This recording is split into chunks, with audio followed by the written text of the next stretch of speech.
Al-Quran jika semua muslim bisa masuk surga? Ya, ini adalah tantangan Polikardus kepada Ustadz Ipung Atria jika dia bisa menunjukkan satu ayat saja tentang muslim bisa masuk surga. Dan ternyata dia malah bisa menunjukkan beberapa ayatnya. Ini kebetulan saya dapat tantangan hadiah uang 1 miliar. Tulisannya begini, tantangan juga, .2. Kalau ada satu ayat saja dalam Al-Quran yang mengatakan bahwa, semua umat Islam pasti masuk surga, saya kasih duit 1 miliar. Tunjukkan satu ayat saja. Kita buka dulu Al-Hajj ayat 14. Coba minta tolong di...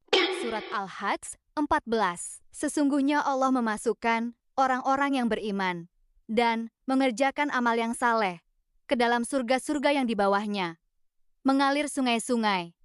Sesungguhnya Allah berbuat apa yang Dia kehendaki. Apakah ayat ini yang membuat Ustadz Ipung berpikir bahwa umat Islam dipastikan masuk surga semua? Yang saya tanyakan, bagaimana cara Allah memberi pengampunannya? Apakah hanya dengan tulisan? Dia merasa sudah mengampuni semua dosa umatnya? Bagaimana dengan surah Maryam ayat 71 ini? Dan tidak ada seorang pun daripadamu, melainkan mendatangi neraka itu. Hal itu bagi Tuhanmu adalah suatu kemestian yang sudah ditetapkan. Ayat ini bicara, tidak seorang pun daripadamu. Di sini yang diajak bicara oleh Jibril adalah Muhammad, artinya dirinya dan pengikutnya. Semua sudah ditetapkan masuk neraka. Ayat 72-nya dong dibaca. Ayat 72. Kemudian kami akan menyelamatkan orang-orang yang bertakwa. Menurut Al-Quran, siapakah orang-orang yang disebut bertakwa? Mari lihat datanya. Surah Al-Maidah ayat 46. Dan kami telah memberikan kepadanya kitab Injil, sedang di dalamnya ada petunjuk dan cahaya dan membenarkan kitab yang sebelumnya, yaitu kitab Taurat, dan menjadi petunjuk serta pengajaran untuk orang-orang yang bertakwa. Nah, jelas kan? Yang diselamatkan oleh Allah itu orang yang berpegang pada kitab Taurat dan Injil, bukan berpegang Al-Quran. Itulah orang-orang yang disebut bertakwa. Beginilah sobat, cara saya menunjukkan data pada kalian. Tidak perlu menambahi atau mengurangi maksud kalimatnya. Tapi kalian bisa mengoreksi sendiri dari ayat yang saya rekomendasikan pada kalian. Tapi selama ini, kami sebagai umat Islam selalu dibilang, kalau pengikut Isa itu sudah tidak diakui lagi oleh Allah. Karena Muhammadlah yang menjadi nabi penutup semua umat. Saya mengerti kawan. Saya pun dulu juga diajarkan begitu. Padahal ayat-ayat Quran justru bertentangan dengan apa yang dikatakan para ustadz. Nah, sekarang kita baca lagi bagaimana Al-Quran bicara. Surat Al-Imran ayat 55. Hai Isa, sesungguhnya aku akan menyampaikan kamu kepada akhir ajalmu dan mengangkat kamu kepadaku, serta membersihkan kamu dari orang-orang yang kafir, dan menjadikan orang-orang yang mengikuti kamu di atas orang-orang yang kafir hingga hari kiamat. Al-Quranmu mengatakan pengikut Isa diakui oleh Allah sampai hari kiamat. Sedangkan sekarang kiamat belum datang kan? Itulah definisi goblok. Kok bisa merugikan orang dan merugikan diri kamu sendiri? Kamu mabok sebelum kamu nyetir. Terus kamu kecelakaan, anak kamu kecelakaan, istri kamu kecelakaan. Kamu juga kecelakaan. Siapa yang untung? Nggak ada. Itulah tindakan goblok. Terima kasih kawan sudah mewakili hatiku. Ustadz Ipung ini sangat tahu seberapa kadar kecerdasan umatnya, sehingga bicaranya seperti orang yang mabuk kecubung. Coba kita dengarkan lagi bagaimana cara dia menipu umat. Yesus beneran Tuhan adalah orang Islam justru yang masuk surga. Yesus beneran Tuhan adalah orang Islam justru yang masuk surga. Ini bagaimana konsepnya? Kalau Kristen yang mengaku Yesus Tuhan akan masuk neraka. Sementara Islam kalau toh pun di hari kiamat, ternyata Yesus itu Tuhan, orang Islam akan tetap masuk surga. Wah, ini gila. Gak ada obat. Itulah definisi goblok. Jadikan ini sebagai, kita bisa jadikan ini sebagai pertaruhan keimanan hingga nanti di akhirat.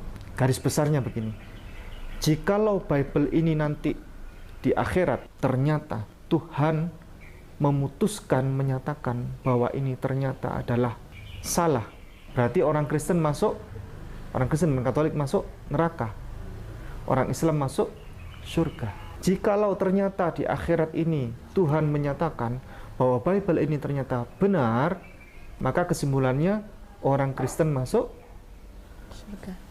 Orang Kristen tetap masuk neraka. orang Islam tetap masuk surga. Karena apa? Karena yang menjalankan syariat perintah Bible ini justru mayoritas orang Islam. Orang Kristen sama sekali banyak hal yang tidak dikerjakan, bahkan mengingkari. Goblok. Waduh, calon mualafnya kok terlihat plonga-plongo ya? Mungkin dia shock. Kok begitu cara mengajak Kristen masuk Islam? Kalau ternyata Yesus itu Tuhan, Islam tetap masuk surga. Kalau ternyata kitabnya Kristen yang benar, Islam juga tetap masuk surga. Ini gimana konsepnya? Itulah definisi goblok. Wah, bener banget. Oke, sekarang tunjukkan ayat Bible mana yang diikuti umat Islam. Apakah Yesus memerintahkan muridnya wajib sunat, sholat 5 waktu, puasa Ramadan 30 hari, dan naik haji cium batu? Nope. Apakah Allah Israel menyuruh seluruh dunia wajib sunat seperti yang dilakukan Abraham dan keluarganya? Apakah dalam Bible juga menghalalkan daging onta beserta air kencingnya? Nope. Apakah Bible juga memerintahkan kalau meninggal wajib dipocong? Nope. Apakah Bible juga memerintahkan umat manusia sujud pada batu? Nope. Keluaran 20 ayat 4. Jangan membuat bagimu patung yang menyerupai apapun, yang ada di langit di atas, atau yang ada di bumi di bawah, atau yang ada di dalam air di bawah bumi. Keluaran 20 ayat 5. Jangan sujud menyembah kepadanya atau beribadah kepadanya. Sebab aku Tuhan, Allahmu, adalah Allah yang cemburu, yang membalaskan kesalahan bapa kepada anak-anaknya, kepada keturunan yang ketiga dan keempat, dari orang-orang yang membenci aku. Islam mendirikan tugu berhala, menyerupai kubus hitam untuk dijadikan pusat sujudnya seluruh umat Islam, dan batu menyerupai misfe untuk dijadikan dewi pengabul doa, dan berharap batu tersebut akan mengakuinya di hari kiamat. Itu semua berhala yang menyerupai apapun, yang dilarang Tuhan Israel, apalagi dipuja, disujudi. Di dalam Bible, Yesus juga tidak mengharamkan daging babi, seperti yang diimani umat Islam. Tapi justru Yesus berkata demikian. Matius 15 ayat 11. Dengar dan camkanlah, bukan yang masuk ke dalam mulut, yang menajiskan orang, melainkan yang keluar dari mulut. Itulah yang menajiskan orang. Jadi mana yang diikuti Ipung dan umat Islam? Apa yang tertulis sesuai perintah Yesus Tuhan? Atau hanya ingin mengikuti fashion Yesus? Yesus juga tidak menawarkan sorganya dengan banyak perawan bidadari. Sedangkan Islam itu cita-citanya para lelaki, sedang wanitanya dijadikan mayoritas neraka. Gimana, Pung? Apa yang kalian tahu tentang kitabmu dan kitabku, Pung? Sungguh onta yang membrewok, kan? Menurut Anda, Yesus itu bisa dipilih, silakan Pak, A atau B. Menurut Anda, Yesus itu A, Tuhan, atau B, hamba Tuhan? Itulah yang pengen saya pertanyakan gitu loh. Saya juga nggak bisa menjawab. Harusnya Ipung bertanya, apakah dalam Bible menunjukkan ada sisi keilahian Yesus yang tidak dimiliki oleh nabi hebat manapun, bukan dengan pertanyaan yang menyesuaikan iman Islam. Contoh, bagaimana kronologis hadirnya Yesus di dunia ini menurut Bible, bukan pertanyaan trik pecundang yang hanya memulung ayat pendukung. Udel bodongmu. Sementara ada ayat-ayat lain yang menunjukkan Yesus adalah Tuhan. Kalian tidak terima. Ini bukan pertanyaan orang cerdas, tapi pertanyaan orang tergoblok sejagat raya. Kitab suci kami berkata, firman itu bisa disuruh. Yesaya 55 ayat 11.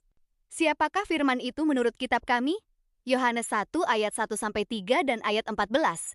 Firman itu adalah Allah, dan firman itu menjadi manusia. Kalau saja nabinya Ipung Muhammad ini ada di depan saya sekarang, tentu saja saya akan mengatakan, kamu siapa? Kenal Yesus gak? Kamu sezaman dengan Yesus gak? Kamu pernah baca Injil gak? Pernah baca kitab Taurat gak? Kalau nabi kamu menjawab, aku tidak dapat membaca karena buta huruf. Disitulah kesalahan Islam. Nabi buta huruf kok dipercaya? Ini bahaya loh. Biasanya Islam akan bilang, justru nabi saya buta huruf, makanya gak nyontek. Ini bukan perkara nyontek, tapi Al-Quranmu justru salah kaprah, menulis sejarah. Alih-alih ingin mengakui Yesus, tapi kitab kalian mengubah narasi kitab terdahulu. Lalu seenak jidat kalian klaim bahwa kitab kalian itu wahyu yang diturunkan dari langit. Terus kita main percaya aja gitu, Dul. Kalian merasa kitab kalian yang benar, sementara kitab kami yang salah. Mari kita uji dulu, bos. Jangan terburu nafsu klaim tanpa bukti. Islam tidak punya bukti kuat untuk menyalahkan iman Kristen. Karena kalian hanya diwajibkan percaya begitu saja tentang semua yang dikatakan nabimu, tanpa menghadirkan bukti dan para saksi. Kalau selama 3 tahun wahyu turun ke Muhammad tanpa menghadirkan saksi, setidaknya narasi dalam wahyu tersebut bisa dipertanggungjawabkan. Tapi kalau saksi pun gak punya, narasinya pun liar tanpa bukti. Bagaimana kalian begitu percaya diri bahwa ajaran Islam yang benar? Sampai di sini Islam sudah mengerti? Saya Islam, tapi apakah semua isi kitab butuh saksi dan bukti?